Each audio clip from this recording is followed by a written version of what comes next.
Assalamualaikum warahmatullahi wabarakatuh. Welcome back to my YouTube channel. Jadi di video kali ini saya akan membahas mengenai nilai sosial dan norma sosial. Apa sih nilai sosial dan norma sosial itu? Pasti kalian bertanya-tanya dong, apa itu nilai dan norma sosial? Sebenarnya, tanpa kalian sadari, di lingkungan sekitar kalian itu kalian sudah menemukan apa itu nilai dan norma sosial.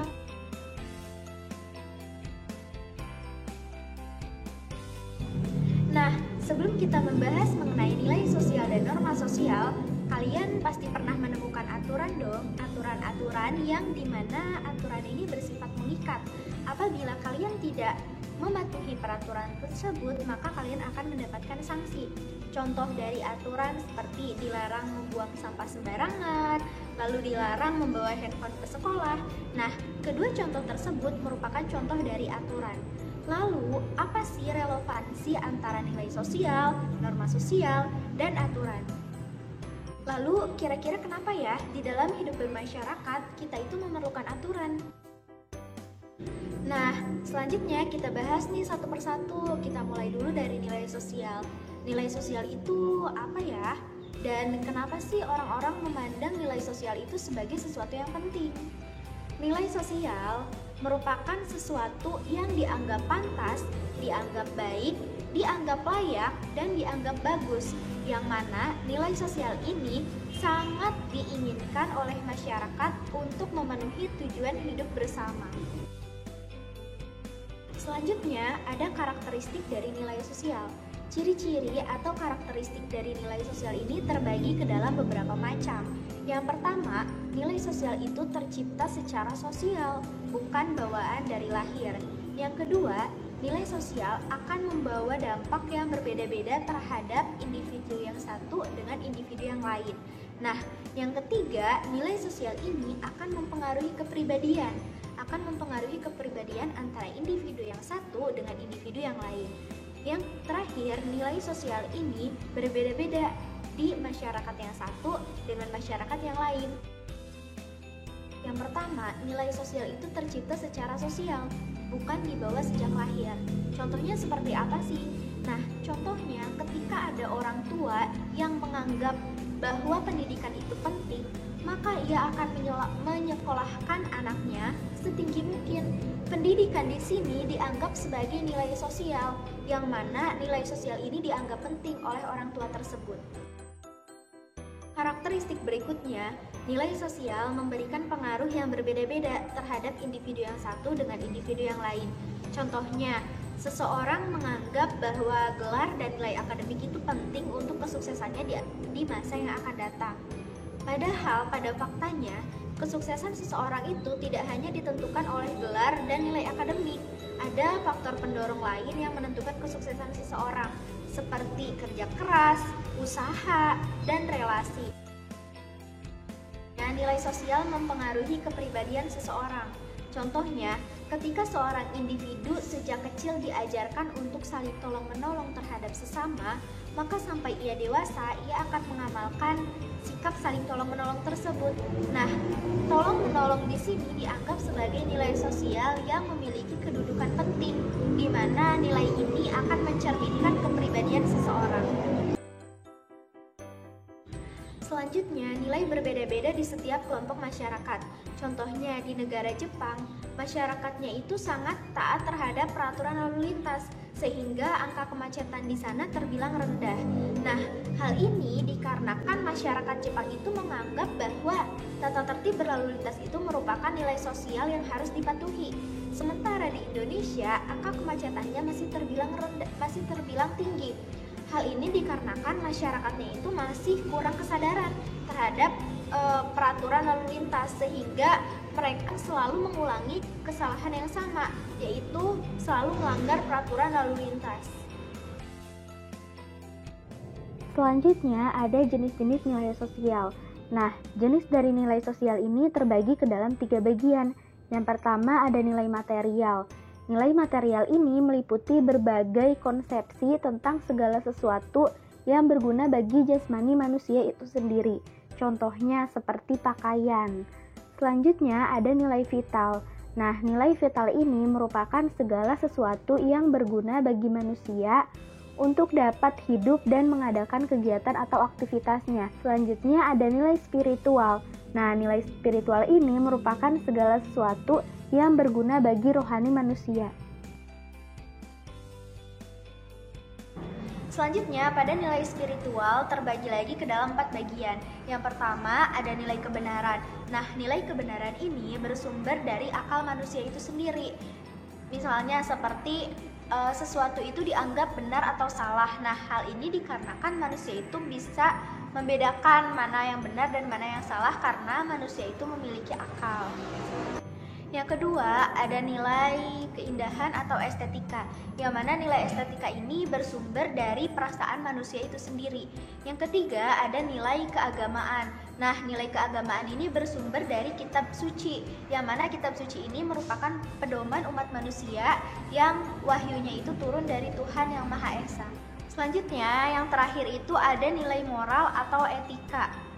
Nah, nilai moral atau etika ini bersumber dari kehendak manusia itu sendiri, terutama pada tingkah laku terhadap perbuatan atau penilaian terhadap sesuatu yang baik atau buruk. Selanjutnya ada fungsi dari nilai sosial. Nah, fungsinya terbagi ke dalam beberapa bagian. Yang pertama, nilai sosial itu berfungsi sebagai alat pengawas atau kontrol perilaku manusia. Selanjutnya, nilai sosial berfungsi sebagai alat solidaritas di kalangan masyarakat.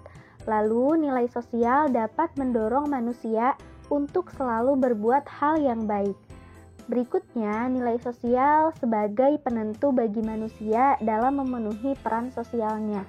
Yang terakhir, nilai sosial berfungsi mengarahkan manusia dalam berpikir dan bertingkah laku. Selanjutnya, norma sosial. Kira-kira norma sosial itu apa ya? Setelah sebelumnya kita membahas mengenai aturan, selanjutnya kita akan membahas mengenai norma sosial. Nah, norma sosial ini sebenarnya sangat identik loh dengan aturan. Kenapa? Karena di dalam norma pasti terdapat aturan yang mengikat. Sebelum kita membahas lebih jauh mengenai norma sosial, pasti beberapa di antara kalian pernah mengalami penilangan oleh polisi. Pernah kan? Nah, penilangan ini merupakan salah satu sanksi di mana individu telah melanggar aturan lalu lintas. Penilangan ini merupakan salah satu pelanggaran seseorang terhadap norma hukum. Nah, kita sudah menyinggung nih mengenai norma, salah satunya ada norma hukum. Namun, di dalam lingkungan bermasyarakat itu kenapa ya kita membutuhkan norma? Dan seberapa penting sih norma itu di dalam kehidupan bermasyarakat? Nah, ada beberapa syarat agar norma dapat dipatuhi dan dilaksanakan. Syarat yang pertama itu, norma harus diketahui oleh masyarakat terlebih dahulu. Setelah diketahui, norma harus dipahami oleh masyarakat. Lalu setelah diketahui dan dipahami, norma itu harus dihargai oleh masyarakat karena dinilai bermanfaat. Selanjutnya, norma harus ditaati dan dilaksanakan oleh masyarakat. Kemudian ada jenis-jenis dari norma sosial. Norma sosial yang dibagi berdasarkan sanksinya terbagi ke dalam 4 jenis. Yang pertama ada cara atau usage. Nah, cara ini merupakan kebiasaan-kebiasaan yang berlaku sebagai produk dari hubungan sosial antar individu di dalam masyarakat, yang mana norma ini tidak mengakibatkan sanksi yang berat bagi pelanggarnya. Contohnya, saat makan tidak boleh mengeluarkan suara bunyi kecapan. Yang kedua, ada kebiasaan atau folkways. Nah, kebiasaan ini merupakan aktivitas yang dilakukan secara berulang-ulang dalam bentuk yang sama karena dirasa aktivitas ini dianggap sebagai kebiasaan yang baik. Contohnya seperti menghormati orang yang lebih tua. Yang ketiga, ada tata kelakuan atau mores. Menurut McIver dan Page, tata kelakuan atau mores ini merupakan kebiasaan yang diterima sebagai norma-norma pengatur, dan kebiasaan ini telah meningkat menjadi tata kelakuan. Jadi yang awalnya berjenis norma kebiasaan atau folkways, dia meningkat menjadi norma tata kelakuan atau mores. Yang terakhir ada adat istiadat atau custom. Nah, adat istiadat ini merupakan tata kelakuan yang kekal dan kuat daya integrasinya dengan pola-pola perilaku masyarakat sehingga meningkat kekuatan mengikatnya. Dalam artian, norma berjenis adat istiadat ini sangat mengikat terhadap masyarakatnya untuk mematuhi peraturan atau norma di dalamnya. Contohnya, ada orang yang melanggar hukum adat, maka dia akan dibuang dan diasingkan ke daerah lain. Tata kelakuan atau mores juga memiliki fungsi-fungsi berikut. Yang pertama, memberi batas kelakuan individu, lalu dapat mengidentifikasikan individu dengan kelompoknya. Fungsi yang terakhir, tata kelakuan dapat menjaga solidaritas antar anggota masyarakat. Nah, jenis norma yang berikutnya yaitu norma berdasarkan sumbernya. Berdasarkan sumbernya, norma itu terbagi ke dalam 4 bagian. Yang pertama itu norma agama. Nah, norma agama ini merupakan norma yang mutlak ketentuannya berasal dari Tuhan Yang Maha Esa, yang mana sanksinya akan didapatkan tidak di dunia, tetapi di akhirat nanti. Contohnya, dalam norma agama, kita dituntut untuk tidak boleh berbohong, lalu kita juga harus toleransi antar perbedaan agama. Nah, itu merupakan beberapa contoh dari norma agama. Yang kedua, ada norma kesusilaan, di mana norma kesusilaan ini berasal dari hati nurani individu itu sendiri, yang mana nantinya individu ini dapat membedakan mana sesuatu yang baik dan mana sesuatu yang buruk. Contoh dari norma kesusilaan, misalnya seorang individu membantu orang yang sedang kesulitan dalam menyeberang jalan. Nah, hal ini dapat dikatakan merupakan salah satu contoh dari adanya norma kesusilaan. Selanjutnya, norma kesopanan. Nah, norma kesopanan ini merupakan norma yang mengatur bagaimana kita seorang individu atau sebagai bagian dari anggota masyarakat bertingkah laku yang wajar di dalam masyarakat itu sendiri. Contohnya seperti tidak meludah sembarangan, lalu tidak membuang sampah sembarangan, dan sopan kepada yang lebih tua. Nah, itu merupakan beberapa contoh dari norma kesopanan. Kemudian yang terakhir ada norma hukum. Nah, norma hukum ini merupakan norma yang paling mengikat di antara norma-norma yang lain, karena norma hukum ini sifatnya tegas dan dibuat oleh lembaga-lembaga tertentu. Contohnya, ketika ada pejabat negeri yang melakukan tindak korupsi, maka ia akan langsung diadili oleh hukum yang berlaku.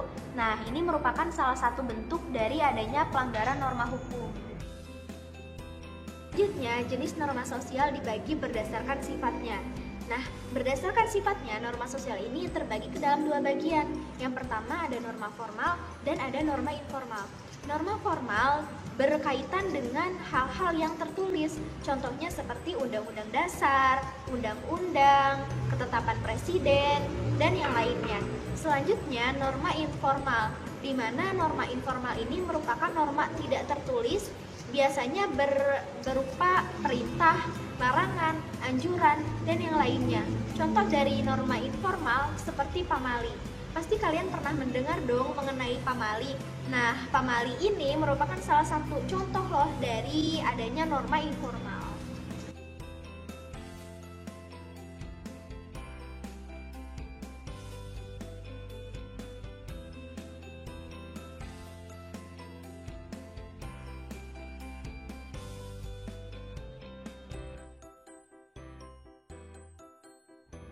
Selanjutnya ada fungsi dari norma sosial.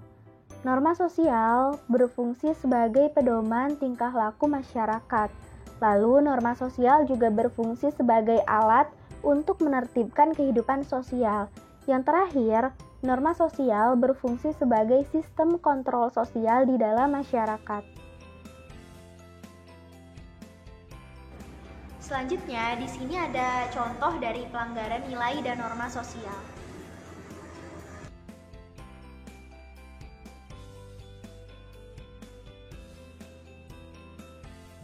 Dari video berikut dapat dilihat bahwa masih banyak pengendara jalan raya yang masih belum menggunakan helm dan belum mematuhi peraturan lalu lintas.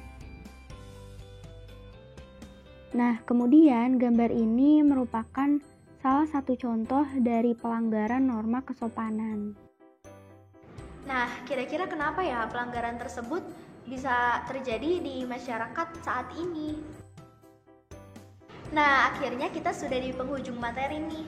Untuk menguji pemahaman kalian, di sini saya sudah menyediakan 2 soal mengenai nilai dan norma sosial. Buat kalian yang sudah tahu jawabannya, boleh dong tulis di kolom komentar jawaban dari soal-soal tersebut dan tulis juga alasan kenapa kalian memilih jawaban tersebut. Nah, segini dulu pembahasan kita pada video kali ini mengenai nilai sosial dan norma sosial. Semoga dapat bermanfaat dan menjadi bahan referensi kalian dalam belajar. Goodbye and see you in the next video.